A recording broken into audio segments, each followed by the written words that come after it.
This video is about cold moist stratifying tiny seeds, but it also applies to medium and large seeds. To know the number of cold moist stratification days is required, you can go on the Prairie Moon Nursery website, type the species in the engine, and then you're going to see the number of cold moist stratification days. In this case, it's 30 days.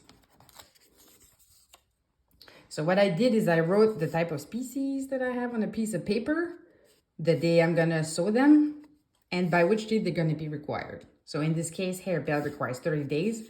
So that's what I did. Because they're so tiny, I've chosen to sow them in soil first.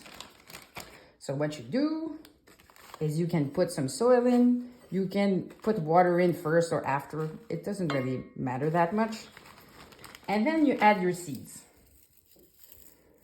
I'm gonna shake them off to make sure they're spreading.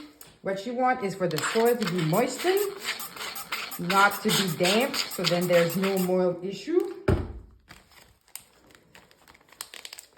Close it properly, you shake it off. Then you just add the label to your bag, and then it's ready to be put in the fridge.